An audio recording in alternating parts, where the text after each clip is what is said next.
નમસ્કાર, હું છું પ્રેરણા. આપ જોઈ રહ્યા છો ઇન્ડિયા ન્યૂઝ ગુજરાતના મહત્વના સમાચારની શરૂઆત કરીએ તો રાજકોટ મનપા બુદ્ધિનું કરવામાં તો અવ્વલ નંબરે આવતી હોય છે તેવું લાગી રહ્યું છે.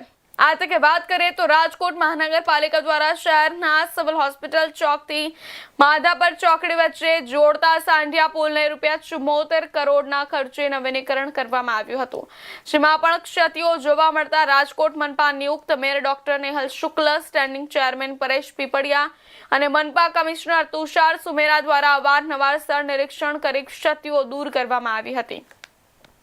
પણ જાણે રાજકોટ મનપાને બુદ્ધિનું પ્રદર્શન કરવું એ ક્યાં મોટી વાત છે. તે પ્રમાણે ₹74 કરોડના ખર્ચે બ્રિજ બનાવી નાખ્યો અને ગુજરાત રાજ્યના નાયબ મુખ્યમંત્રી હર્ષ સંઘવી હસ્તે ખુલ્લો પણ મુકાવી દેવામાં આવ્યો.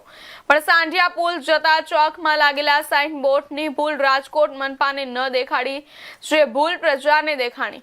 સામાન્ય રીતે જાહેર રસ્તાઓ ઉપર લગાવેલા સાઇન બોર્ડ બહારથી અથવા તો જે લોકોને રસ્તો બતાવવા માટે હોય છે, જોયાથી લોકો સરળતાથી તેના નિર્ધારિત સ્થાન પર પહોંચી જાય, પણ મનપા દ્વારા લગાવાયેલા સાઇન બોર્ડ નિર્ધારિત સ્થાને નહીં પણ કોઈ અન્ય સ્થાને પહોંચાડી દેવામાં આવે છે. કારણ કે સાંઢિયા પુલ પાસે લાગેલા સાઇન બોર્ડમાં રેલવે સ્ટેશન ડાબી બાજુ બતાવવામાં આવ્યું છે, જે હકીકતમાં પુલ પૂર્ણ થયા બાદ ડાબી બાજુમાં આવે છે, તો જમણી બાજુ બસપોર્ટ અને ત્રિકોણબાગ દર્શાવવામાં આવ્યું છે, જે પણ હકીકતે સાંઢિયા પુલ પૂરો થાય તે પછી અને સીધી દિશામાં બંને સ્થળે આવે છે.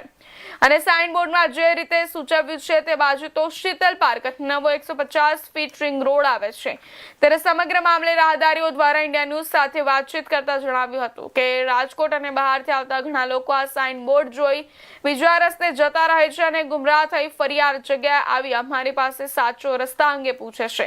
ત્યારે આ બોર્ડ જોતા એવું લાગે છે કે રાજકોટ મહાનગરપાલિકાએ જાણે તેની બુદ્ધિ કોઈ ભાડે આપી બુદ્ધિનું દેવાળું ફૂક્યું હોય તેવું લાગી રહ્યું છે.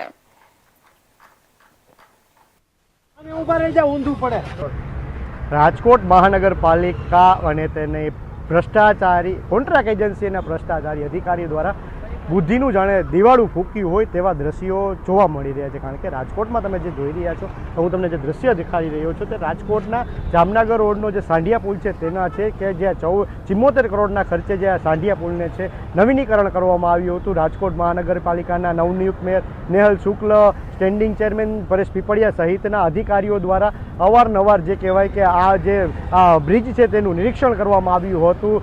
બ્રિજમાં ખામી જણાતા તેને કામ પણ રોકાવવામાં આવીને ફરીથી તેનું કામ કરવામાં આવ્યું હતું. પણ જે બ્રિજ બન્યા પછી જાણે આ જે કહેવાય કામગીરી દેખાવની જ હતી તેવું લાગી રહ્યું છે. કારણ કે જે સાઇનિંગ બોર્ડ તમે ઉપરના જે જોઈ રહ્યા છો કે રાજકોટ મહાનગરપાલિકા દ્વારા જે સાઇનિંગ બોર્ડ માર્યું છે બ્રિજનું, કે રેલવે સ્ટેશન છે તે ડાબી બાજુ છે, સિવિલ હોસ્પિટલ છે અને કુવાડવા રોડ છે તે સીધું છે, અને રાજકોટ બસપોર્ટ અને ત્રિકોણબાગ છે તે જમણી બાજુ છે. પણ ક્યાંક ને ક્યાંક જે આ બધી વસ્તુઓ છે તે ખોટી છે. કારણ કે આગળથી ડાબી બાજુ ક્યાંય રેલવે સ્ટેશન આવતું જ નથી. આ બ્રિજ પૂરો કરીને જે કહેવાય જે રેલવે સ્ટેશન છે તે ડાબી બાજુ આવે છે, સિવિલ હોસ્પિટલ અને કુવાડવા રોડ છે તે સીધું છે, સાચી વાત છે.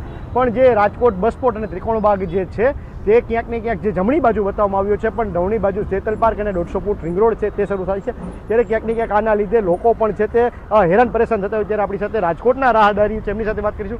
તમે જે આ બોર્ડ જોઈ રહ્યા છો, આ બોર્ડ તમને કેટલા અંશે સાચું અને કેટલા અંશે ખોટું લાગે છે? આ બોર્ડ મને 20% સાચું લાગે છે, બાકી મને ખોટું લાગે છે. કેમ કે જે રેલવે સ્ટેશનનો એરો આપેલો છે એ સાઈડ રેલવે સ્ટેશન આવતું જ નથી. રેલવે સ્ટેશન ખરેખર આ પુલ ચડીને ઉતરી આગળ તે બાદ ત્યાંથી ડાબી બાજુ જઈ ત્યાં રેલવે સ્ટેશન આવે છે. અને જે જમણી બાજુ આ બસપોર્ટ અને ત્રિકોણબાગ આપેલું છે એ બાજુ તો 150 ફૂટ રિંગ રોડ અને શીતલ પાર્કને એ આવે છે. જો એ બાજુથી બસપોર્ટ કે આપણે ત્રિકોણબાગ બાજુ જાય તો આખું રાજકોટ ફરીને જવું પડે.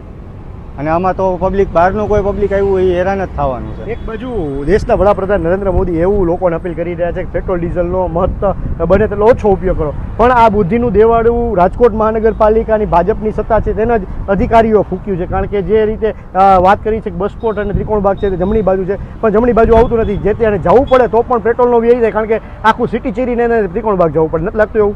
જવું જ પડે, પૂરેપૂરું સિટી ચીરીને જવું પડે. ને એ બાજુ ટ્રાફિક હોવાથી પેટ્રોલ ને ડીઝલનું તો વધારે જ ભરવાનું છે.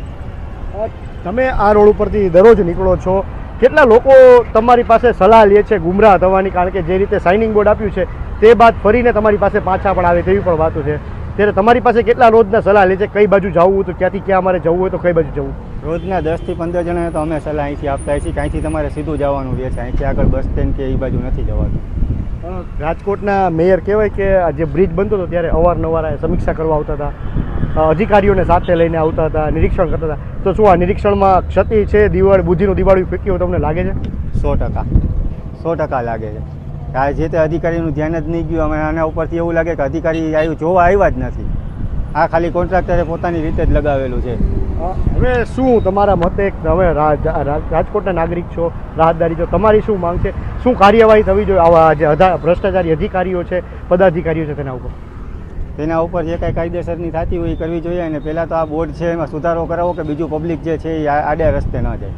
ધન્યવાદ. તો હતા રાજકોટની જનતા જેમને ઇન્ડિયા ન્યૂઝ સાથે સ્પષ્ટ વાતચીત કરતા જણાવ્યું છે કે આવા જે ભ્રષ્ટાચારી પદાધિકારી અને અધિકારીઓ છે તેના ઉપર કડકમાં કડક પગલાં લેવા જોઈએ અને સૌથી પહેલાં તો સાઇનિંગ બોર્ડ જે કહેવાય બદલાવવું જોઈએ. હું તમને અન્ય એક દ્રશ્ય દેખાડવા માંગીશ કે જે આપ જોઈ રહ્યા છો કે જે રાજકોટમાં જે આ જે સાઇનિંગ બોર્ડ આપવામાં આવ્યું છે તેની નીચે એક બીજું જે નાનું સાઇનિંગ બોર્ડ આપવામાં આવ્યું છે તેમાં લખ્યું છે કે રેલનગર અંડરબ્રિજ અને જે કહેવાય તેની જ એક્ઝેક્ટ પાછળ જે કહેવાય કે લખવામાં આવ્યું છે કે રાજકોટ રેલવે સ્ટેશન છે તેને ક્યાંક ને ક્યાંક જે કહેવાય સીધું છે તે દેખાડવામાં આવ્યું છે.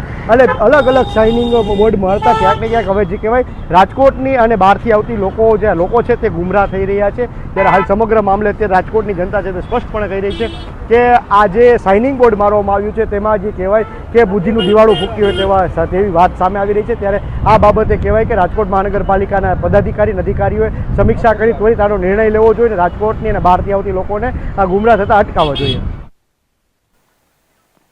મહેસાણા જિલ્લામાં સંગઠિત ગુના